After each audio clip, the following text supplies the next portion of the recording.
etcétera. Este artículo es un artículo que es open access, que pueden bajar sin ningún problema.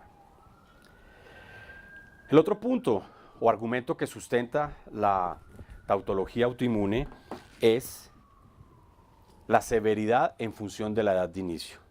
Y este es un axioma que encontramos de manera muy simple luego de que analizamos las cohortes en el CREA.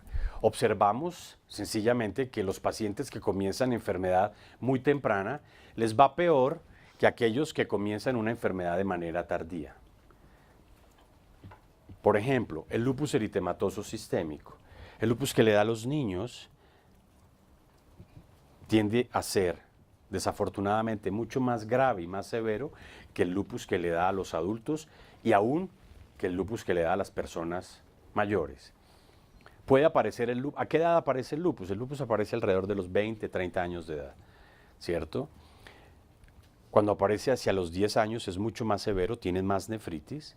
Cuando aparece hacia los 50, 60 años es una enfermedad muy leve en realidad, pero aparece porque los pacientes pueden tener algo de artralgias inflamatorias, pueden tener leucopenias, pueden tener anticuerpos antinucleares, lo que conforma un cuadro para llamarlo enfermedad, en este caso lupus eritematoso sistémico, pero con una expresión clínica muy favorable.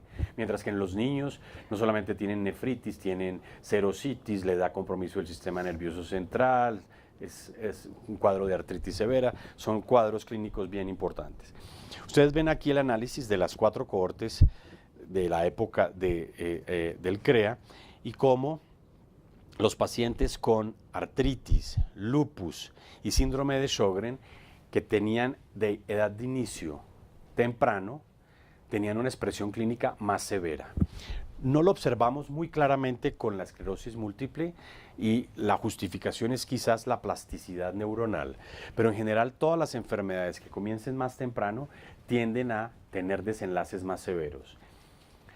Ahora, la explicación desde el punto de vista fisiopatológico es que las enfermedades que comienzan más temprano tienen un peso hereditario más fuerte que aquellas que comienzan más tardíamente, en donde el efecto medioambiental tendría a ser más importante que el efecto genético. ¿De acuerdo?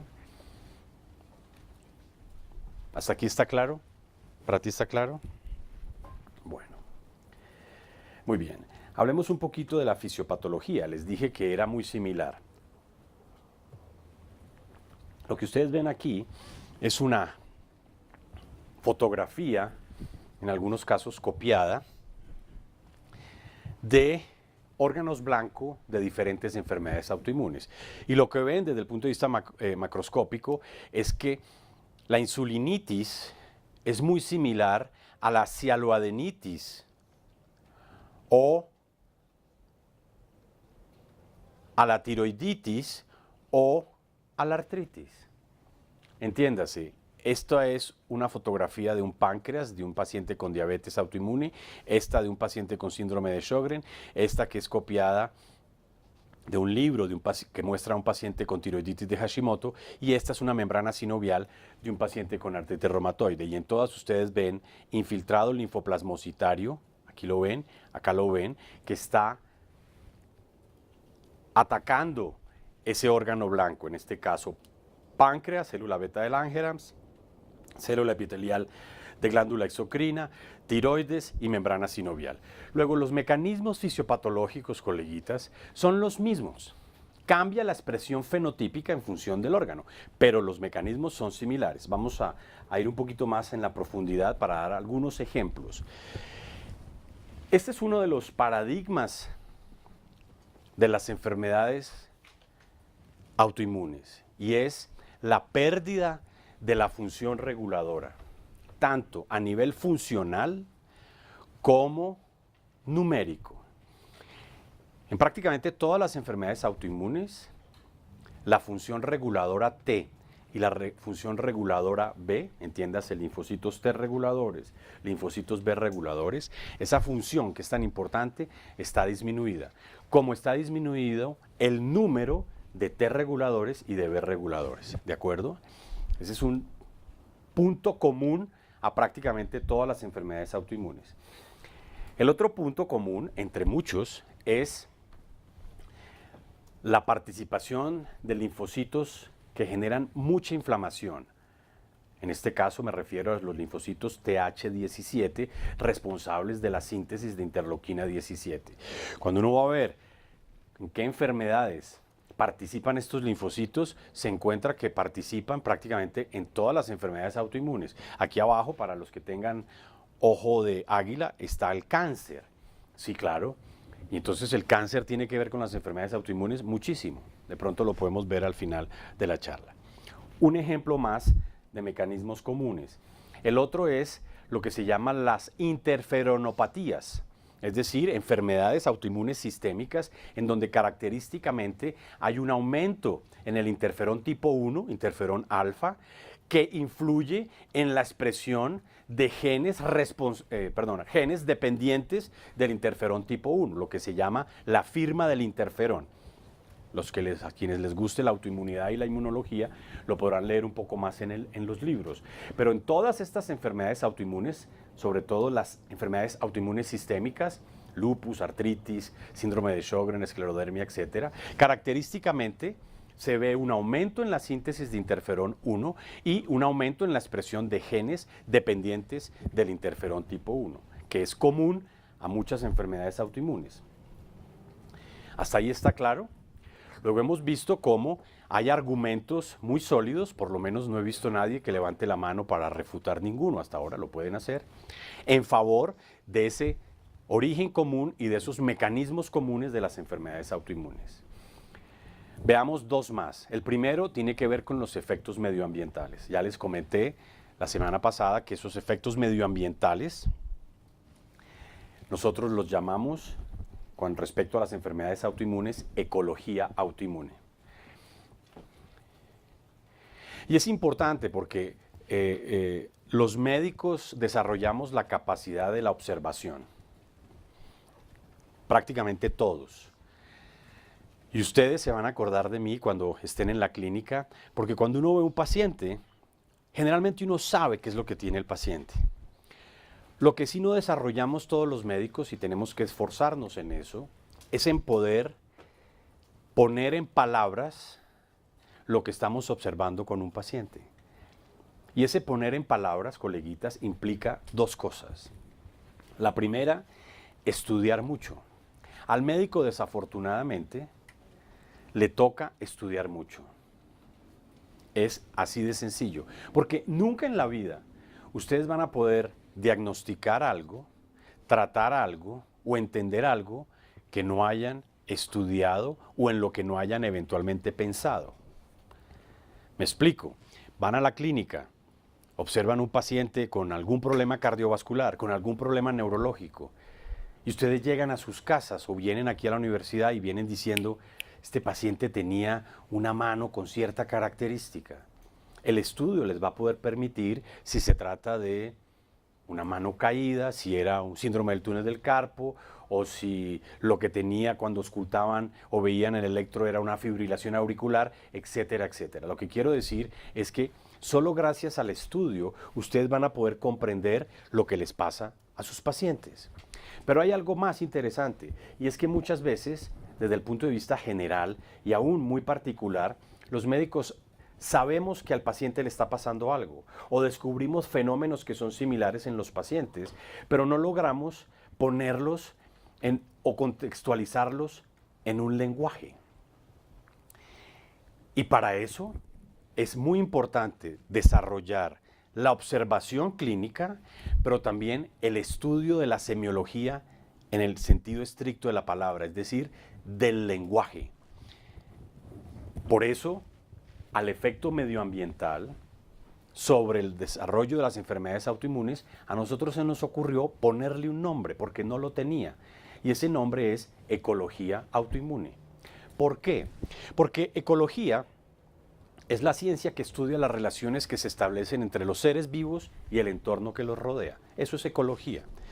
En el ambiente se incluyen las propiedades que pueden ser descritas como la suma de factores físicos y químicos y los demás organismos que comparten ese hábitat. Ecología humana se considera a las conexiones del individuo o la población con el ecosistema. En consecuencia, Ecología autoinmune no es otra cosa que la suma de los factores medioambientales que influyen sobre el desarrollo o la protección de enfermedades autoinmunes. ¿Estarían de acuerdo? ¿Sí? Bueno, ojo con el silencio, porque dicen que el silencio otorga, pero también puede ser lo contrario. Impide la discusión torpe. Eso es otra característica del silencio. Espero que aquí sea lo primero. Dentro de esos mecanismos medioambientales hay muchos. Yo insisto en los últimos porque nadie les para bolas. Cuando uno habla de efecto medioambiental, inmediatamente el polvo, la contaminación, las infecciones, los agentes químicos, el cigarrillo, la marihuana, las drogas, etc. Claro, no hay duda que son efectos medioambientales muy importantes, pero hay otros que son igualmente importantes, como por ejemplo la religiosidad. La religiosidad es un rasgo que se hereda. Y la religiosidad, cuando se habla de enfermedades crónicas, es muy importante. Por una sencilla razón. Los pacientes que tienen una mayor religiosidad les va mejor que aquellos que no la tienen. Luego es una variable importante. El estrato socioeconómico. Ya les conté la vez pasada por qué era importante el estrato socioeconómico, ¿recuerdas? O si fue este mismo curso, ¿verdad? Que les hablé del estrato socioeconómico y les decía cómo, por ejemplo, en Cali, los estratos socioeconómicos bajos tienen una mayor ancestría africana y los estratos socioeconómicos altos tienen una mayor ancestría caucásica. Luego, el estrato es una variable muy importante en salud porque los estratos socioeconómicos bajos tienen un mayor riesgo de desarrollar cáncer y de que el cáncer sea severo. Mientras que los estratos socioeconómicos altos, por su ancestría caucásica, tienen mayor riesgo de otras enfermedades, como por ejemplo neurológicas. Luego, el estrato es una variable muy importante. Por supuesto que todos los anteriores también, pero les resalto esto porque esta es una clasificación que hicimos que permite tener una visión panorámica amplia de lo que es el medio ambiente y no solamente verlo como algo nocivo eventualmente o macro como el polvo o los contaminantes o las infecciones, etc. Veamos algunos datos que apoyan la tautología autoinmune. Este es un análisis muy simple de anticuerpos contra Epstein-Barr en pacientes colombianos con enfermedades autoinmunes. Y ustedes ven que la respuesta contra Epstein-Barr en nuestros pacientes fue muy superior en todos los casos que los controles. Entiéndase, los controles, un grupo mayor a 150 individuos. Tanto en artritis como Sjögren como en lupus, esa diferencia fue altamente significativa. En esclerosis múltiple no, tal vez por el tamaño de la muestra. Sin embargo, fue 13 menos 8, preguntémosle a Maduro, 13 menos 8 sigue siendo ¿cuánto? ¿Has visto el meme? Porque qué pecado, ¿cierto? Bueno, pero, en fin, se me había olvidado que me estaban grabando, puede ser. Bueno, 13 menos 8, Mariana. ¿Cuánto? 13 menos 8, 5.4. Muy bien. 5.4 y 8 menos 5.4 da mucho más de la mitad. O sea que lo que quiero mostrarles es que el aumento de la respuesta contra Epstein-Barr es prácticamente el 50% mayor que en controles. Sin embargo, no dio significativo por el tamaño de la muestra. ¿Ok? Ese era el ejercicio que quería hacer. Otros factores comunes, el tabaquismo. ¿Quiénes fuman aquí, coleguitas? ¿Tú? ¿Fuman? Ah, muy pocos. Cigarrillo, estoy diciendo, estoy preguntando. Ok, muy bien. Bueno, sepan que el cigarrillo es pésimo para la salud, tanto para las enfermedades pulmonares como para las enfermedades autoinmunes. Y no es una sospecha, es una confirmación. ¿En qué enfermedades se ha confirmado que el cigarrillo es factor de riesgo y de severidad para las enfermedades autoinmunes? En colangitis biliar primaria, en lupus eritematoso sistémico, en esclerosis múltiple, en enfermedades autoinmunes tiroideas y en artritis reumatoide. ¿Qué podemos aprender de esta gráfica adicionalmente? Que Dime. ¿Qué dijiste? Que no solamente afecta a las enfermedades autoinmunes, sino que afecta fenotipos aparentemente muy distintos. Ejemplo de intensidad. Ok, muy bien. Afecta fenotipos muy distintos. ¿De acuerdo? La colangitis biliar primaria, eventualmente, desde el punto de vista clínico, no tiene nada que ver con la esclerosis múltiple, por supuesto, ni tampoco con las enfermedades autoinmunes tiroideas.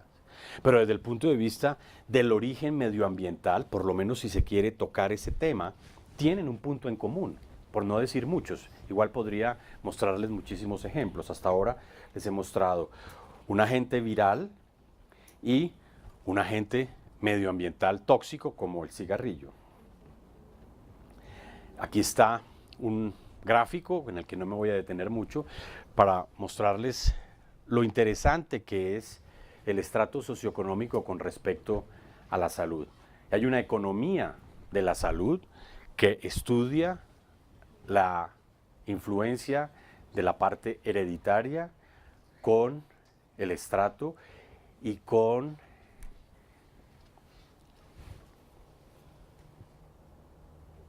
la incorporación de los individuos en el marco de la sociedad.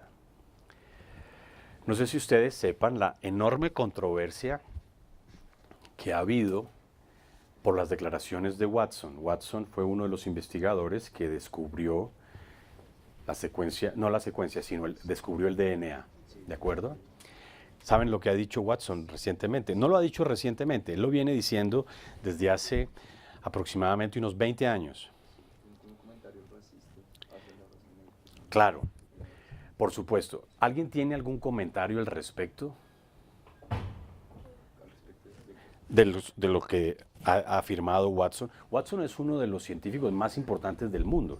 Y lo que específicamente dijo, lo primero que él dijo, y lo dijo antes de una conferencia en el Imperial College en Londres hace 15 años atrás, fue que parte de la pobreza del continente africano se debe a que la población africana no tiene las mismas capacidades administrativas que la población caucásica, entiéndase, europea en general, norteamericana, porque son poblaciones caucásicas. Lo dijo el día anterior.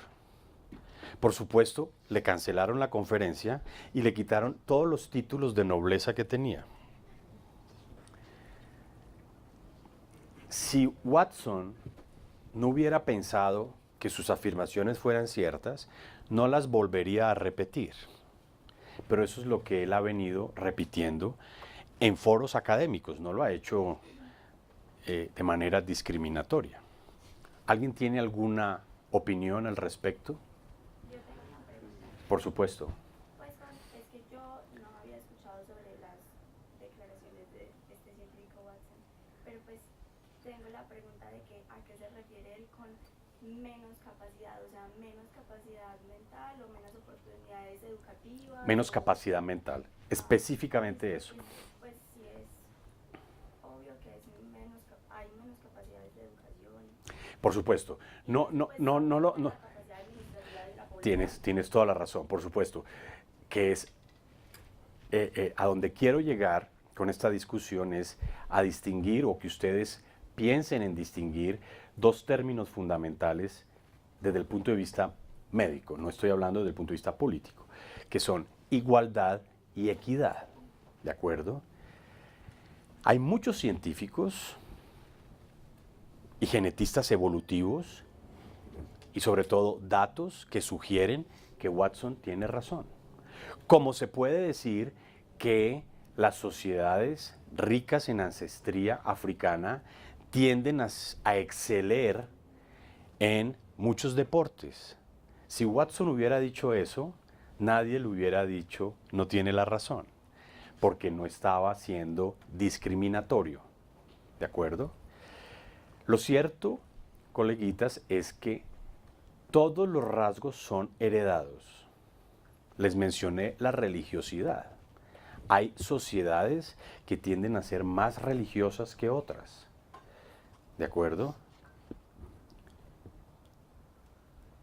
Eventualmente podríamos hablar desde el punto de vista de genética de la homosexualidad. ¿Se adquiere o se nace con ella? Como una enfermedad autoinmune o una enfermedad crónica, sin que yo esté diciendo que la homosexualidad sea una enfermedad, sino un rasgo en donde los factores hereditarios intervienen con factores medioambientales a lo largo del tiempo para generar el rasgo, en este caso, no la enfermedad. ¿Sí me están siguiendo atrás? Entonces, yo hago esta anotación porque es muy importante considerar esas diferencias, es decir, esas inigualdades que existen dentro de la población que son inherentes a la herencia. ¿Sí me están siguiendo? Y desde el punto de vista genético como tal, a donde quiero llegar, es que la igualdad no existe, porque no hay dos individuos iguales desde el punto de vista genético.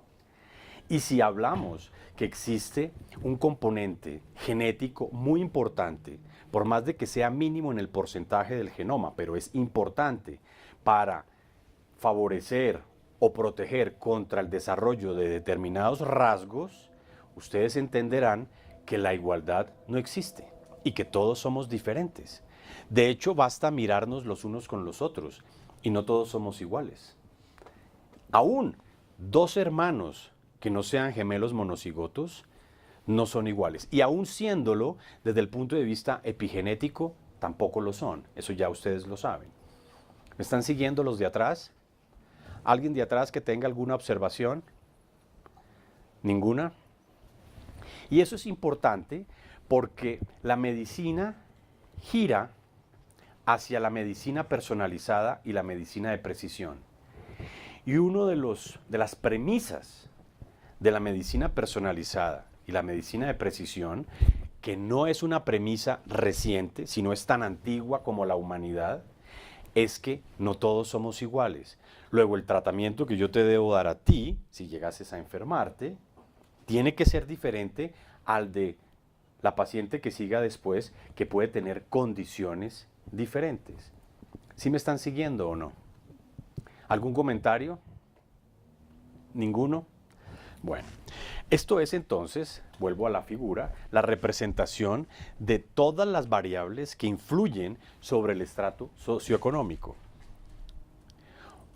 Y ustedes ven que la ancestría es una de ellas y quizás una de las más importantes. Por supuesto que existen otras, como por ejemplo la pobreza, como por ejemplo la carga alostática, y es el estrés al que un individuo puede estar expuesto a lo largo de su vida, porque tiene condiciones de dificultad. Vivo en Suacha, pero trabajo en Usaquén, y todos los días me tengo que levantar a las 4 de la mañana para llegar a las 7 de la mañana a Usaquén, y por la noche lo mismo, ¿de acuerdo? La etnicidad, que va muy pegado de la ancestría. El medio ambiente, los estratos socioeconómicos bajos, aparentemente tendrían mayor efecto